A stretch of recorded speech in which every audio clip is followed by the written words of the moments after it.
nyo. Ako po si Tentoy. Ano daw pangalan niya? Si Tentoy, isa kong puppet. So lahat ng puppet ko nag-start sa letter T. Tentoy, Tentay, at Tamtam.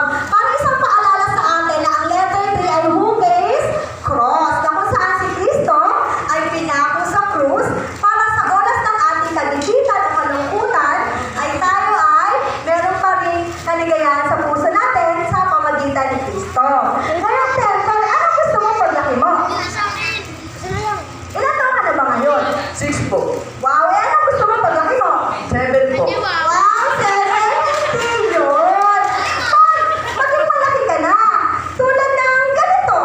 Ganyan? Oo. Magda-diet po. Grabe ka naman. Hindi yun. Yung mga ibang bata nga, gusto mag-engineer, doktor. Ikaw, ano gusto mo maging paglaki mo? Doktor po. Doktor! Nakakagulat ka naman, Lento. Eh, bakit pumunta tayo sa doktor? Parang takot na takot ka. At saka yung buhay ng injection. Sa bagay, takot talaga, masakit talaga sa injection, di ba? Masakit. Eh, bakit gusto mo mag-doktor kung takot ka sa injection? Para gaganti ako. Ay, naman! Sabi niya sa mga magitan, ha? Injection. Sabi niya, pero alam niyo ba? Sabi ko sa kanila, Lento, isa kang Christian, di ba? Opo. Wow! At nagbabasa ka ng Bible, di ba? Opo. Wow! Magsabi ka doon ng memory verse? Diyan. Jan? Yes, Jan. Diyan. O, Jan. Diyan, diyan, diyan, diyan.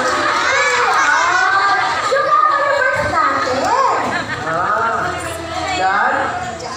14. 6. Very good.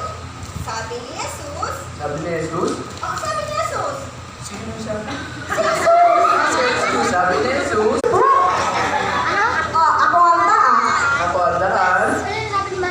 Ang katotohanan. Ang katotohanan. At ang buhay. At ang buhay. Na walang makakapunta. Walang makakapunta sa pamamagitan ko. Yan, very Walang good. kinikilinga, walang pinoprotektahan, serbisyo, totoo lang. Hindi natin kayo, makakanta